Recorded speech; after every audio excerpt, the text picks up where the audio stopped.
శ్రీకృష్ణ పరమాత్మనే నమః.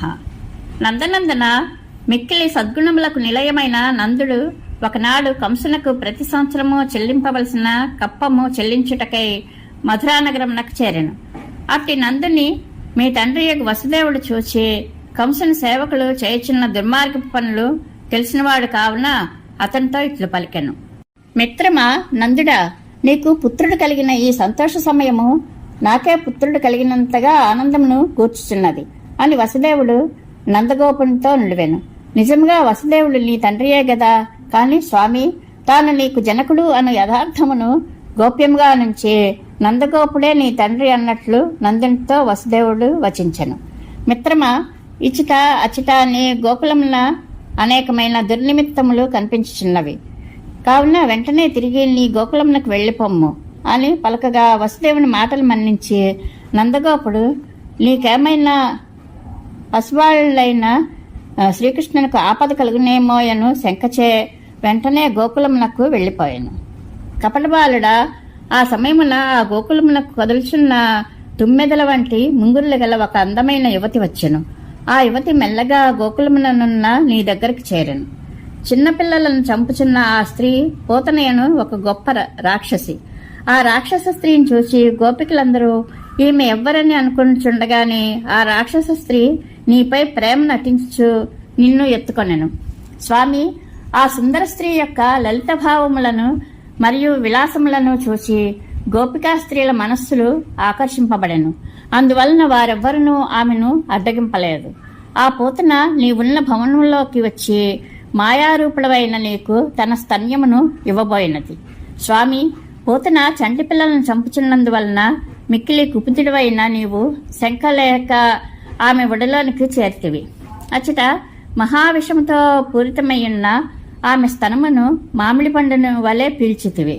ప్రభు, నీవు పూతన స్తన్యమును దాని ప్రాణములతో సహా పీల్చగా పూతన మేఘగర్జన వంటి శబ్దము ఆర్తనాదము చేయుచు తన రాక్షస రూపమును ధరించి 2 చేతులను చాపి భూమిపై పడెను. నందగోకుల మందలి గోవులు గోపికలందరూ పూతన యొక్క భయంకరమైన శబ్దమును విని భీషణమైన ఆకారమును చూచి భయభ్రాంతులకు లోనైరి. తరువాత ఆ గోపికలు పూతన యొక్క వక్షస్థలంపై కూర్చుని ఆడుకొంచున్న నిన్ను వెంటనే తమ అక్కున చేర్చుకొండ్రి. స్వామి, ముల్లోకములకును శుభమును గూర్చిడివాడా గురువాయూరప్ప, గోపికలు నీ మంగళకరమైన నామములను పఠించుచు నీకు రక్ష కట్టరి. అట్లు నీవు నా రోగములను తొలగించి నన్ను నీ సేవకునిగా చేసుకున్నాము. ప్రభు, వసుదేవుని మాటలు పాటించి త్వరగా వచ్చుచున్న నందగోపునకు త్రోవలో ఒక భీకరమైన చనిపోయిన పూతన కనిపించింది. అది క్రింద పడినందువలన పెద్ద పెద్ద చెట్లు అనేక కుప్పకూలి నుగ్గునుగ్గైపోయాను. అందువలన నందుడు చాలా భయపడి పరమాత్మవగు నిన్ను శరణం పొందెను. గోపికల మాటల వలన పూతన విషయమంతయు గోపాలులకు తెలిసినది. అందువలన వారు మహాభయ విస్మయములతో మునిగిపోయారు. తరువాత భీకరమైన ఆ పూతన శరీరమును గొడ్డళ్లచే నరికి గోకులమునకు చాలా దూరమున దహనం చేసిరి. స్వామి, నీవు స్తన్యము త్రాగుటచే పవిత్రమైన పూతన యొక్క శరీరము కాలిపోవచ్చున్నప్పుడు సువాసనతో నిండిన పొగలు అంతటను క్రమ్ముకొనినవి. ఆ పొగలను చూసి అక్కడి వారు ఇది అగరుధూపమా, చందన ధూపమా, లేక గుగ్గిలపు ధూపమా అను శంకకు గురయ్యి. దేవా, నా యొక్క శరీర స్పర్శ కలిగినచో ఫలితము దాని వెంటనే లభించును. ఇట్టి సత్ఫలితము మీకు కూడా త్వరలో కలుగును అని గోపికా స్త్రీలకు చెప్పుచున్నట్లు పూతన శరీరమంతయు నీవు పరమ సుగంధ భరితముగా చేసేటివి. కృష్ణ, బాలపిశాచమైన ఈ పూతన శ్రీకృష్ణుని చంపలేకపోవుట చాలా విచిత్రముగానున్నది. ఇట్టి ఉపద్రవము కలుగునని వసుదేవుడు ముందుగానే చెప్పుట కూడా చాలా అద్భుతమైన విషయము అని గోపికలు ఒకరితోనొకరు చెప్పుకొంచు నీ దివ్యముఖమును సందర్శింపవలనని కుతూహలంతో తహతహలాడసాగిరి. వాసుదేవ, నీవు నివసించటం వలన గోకులమున ఐశ్వర్యము దినదిన ప్రవర్ధము కాసాగింది. మంగళకార్యములు అనేకములు వరుసగా జరుగుచున్నవి అవి అని గోకులమున ఉన్నవారందరూ అమితమైన సంతోషమును అనుభవింపసాగిరి. స్వామి, గోకులమందున్న గోపికలు తమ ఇండ్లలో ఉన్నప్పుడు నీ సుందర రూపమును నీ చిరునవ్వును గురించి కథలుగా చెప్పుకొని సాగిరి. తమ ఇంటి పనులు త్వరగా ముగించుకొని నిన్ను చూచుటకై ఆరాటముతో వచ్చుచు ప్రతిదినము సంతోషమున మునిగిపోవచ్చుండ్రి. స్వామి, గోపికలు ఒకరికొకరు, ఈ చిన్నారి నా వైపే చూచున్నాడు, నన్ను చూసే నవ్వుచున్నాడు అని మాట్లాడుకొనుచు, కన్నయ్య బంగారు కొండ, నేనెత్తుకొందును రమ్ము అని ఆ శిశువు వైపు చేతులు చాచుండ్రి. ఇట్లు వారు అనేక విధములుగా ఆ శిశువుతో ముద్దు ముచ్చటలు పలుకుచు తమ అనురాగములను ఆయనపై కృమ్మరించుండ్రి. ఆత్మీయుల గారాల సేతలకు హద్దులే ఉండవు గదా. స్వామి, అతి సుకుమారముగా మనోహరముగానున్న నీ శుతిమెత్తని శరీరమును స్పృశించుచు ఆనందింపవలనని గోపికలు తహతహలాడుచు నిన్ను చేతుల్లోనికి తీసుకొనిచుండ్రి. ప్రభు, అప్పుడు నీవు ఎర్రని తామర పువ్వుల మధ్య తిరుగాడుచున్న తుమ్మెదల వలె విరాజిల్లుచుంటివి. ఆనందమూర్తి నీ తల్లి అయిన యశోదాదేవి నిన్ను తన ఒడిలో చేర్చుకుని స్తన్యమునిచ్చుచు నీ సుందర ముఖమును చూచి ఆనందించుచు మధురమైన భావనలలో తేలిపోచుండేది. అట్టి శ్రీహరి నా రోగములను తొలగించి నన్ను రక్షింపు. ప్రభు, ఒకానొకసారి యశోదామాత నీ జన్మదినోత్సవ సమయమున బంధువులను, తోడి గోపికలను, బ్రాహ్మణోత్తములను ఆహ్వానించినది. పిదప ఆ తల్లి నిన్ను ఒక బండి సమీపంలో ఉంచి తాను వంటశాలలోనికి వెళ్ళినది. స్వామి, ఆ దేవి నిన్ను రక్షించుటకు ఆడించుటకు కొందరు గోపాల బాలకులనుంచినది. వారు కొంతసేపటికి భయముతో ఏడ్చుచు హాహాకారములు చేయసాగిరి. అప్పుడు నీ సమీపంలో గల ఒక కర్ర వస్తువు విరిగిపోగా ఏర్పడిన చటచట ధ్వనులు ఆ బాలుల ఆర్తనాదములలో కలిసి వినవచ్చును. ప్రభు, ఆ శబ్దములను విన్న గోపికా స్త్రీలు భీతిల్లి ఆయాసంతో వగర్చుచూ వచ్చిరి. అప్పుడు చుట్టూను విసిరివేయబడ్డట్లున్న పెద్ద పెద్ద చెక్కల మధ్యనున్న నీవు వారికి కనిపించితివి. దేవా, అయ్యో అయ్యో, పశువానికి ఏమైంది అని ఆర్తవచనములను పలుకుచు నందుడు, గోపాలురు, బ్రాహ్మణోత్తములు మున్నగవారు దుఃఖాశ్రువులను కార్చుచు అతడికి వచ్చిరి. అప్పుడు యశోదాదేవి ఒడిలో క్షేమంగానున్న నిన్ను చూచి వారు కొంత ఊరట చెందిరి. ఆనంద స్వరూప, ఇదేమి ఆశ్చర్యము, ఇంత పెద్ద బండి ముక్కలైనది, దీనికి కారణమేమిటో తెలియదు అంచు అక్కడ ఉన్న ప్రతి ఒక్కరును మహాశ్చర్యంతో ముక్కున వేలేసుకునిరి.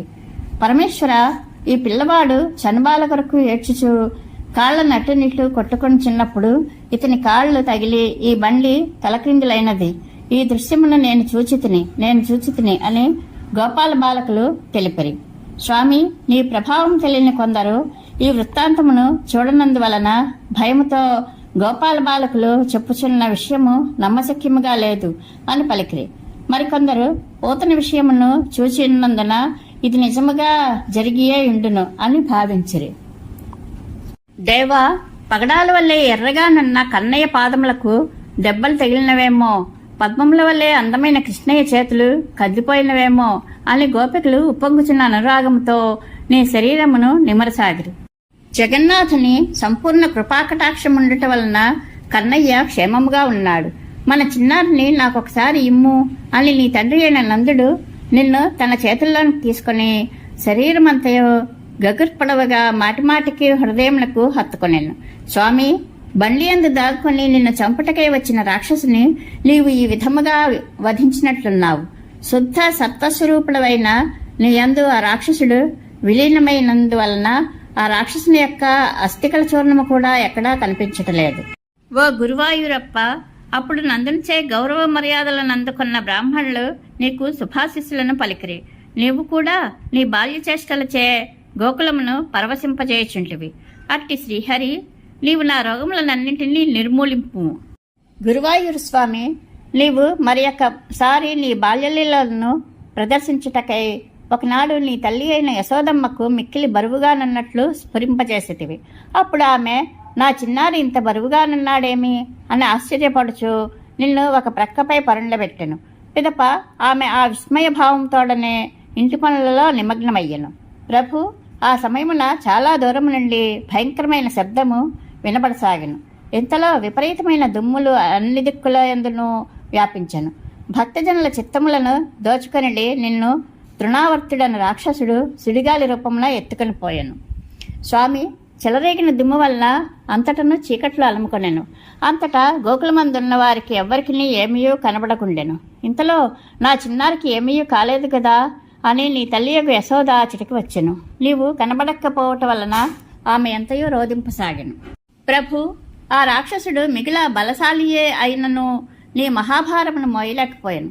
తన వేగము క్షీణింపగా అతడు నిస్పృహకు లోనై నిశ్చేష్టుడయ్యను. ఇంతలో ఆ సుడిగాలుల హోరు అణిగిపోయినది. నీ తల్లి యొక్క ఆక్రందనలు గోకులమునందంతటను వినిపించసాగను. దేవా, యశోదామాత బిగ్గరగా ఏడ్చుచుండగా ఆ రోదనమును విని నందుడు మొదలగు గోపాలకులు అందరూ మీ ఇంటికి వచ్చి విషయమును గ్రహించి వారును రోధింపసాగరు. అప్పుడు ఆ రాక్షసుడు సమస్త ప్రాణులకును ముక్తిని ప్రసాదించడి నిన్ను వదిలిపెట్టి పారిపోజుచ్చెను. కాని నీవు ఆ తృణావర్తిని విడిచిపెట్టక ఉంటివి. అంతటా ఆ రాక్షసుడు ఆకాశము నుండి క్రింద పడిపోయాను. ప్రభు, దుఃఖించుచున్న నందుడు గోపాలురు మొదలగు వారందరికీ గోకులమునకు దూరముగానున్న ఒక పెద్ద బండపై దృఢముగానున్న ఒక మహాభయంకర దేహము పడిపోవచ్చుండుట గోచరమయ్యను.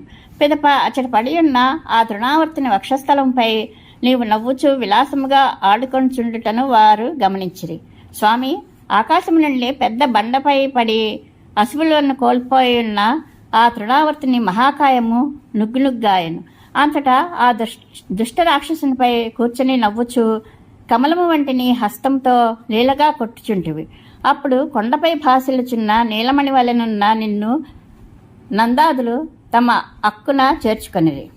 నందుడు మొదలైన గొల్ల పెద్దలు ఒక్కొక్కరు వరుసగా నిన్ను తమ హృదయములకు హత్తుకొని సంతోషంచే ముద్దులాడుచుండిరి. ఆ తరువాత గోపికలు కూడా నిన్ను ఆతురతతో తమ చేతుల్లోనికి తీసుకొనుటకు సిద్ధమగుచుండగా నీవును నీ కరకమలములను వారి వైపుకు చాచుంటివి. అట్టి నీకు నమస్కారములు చేయుదును.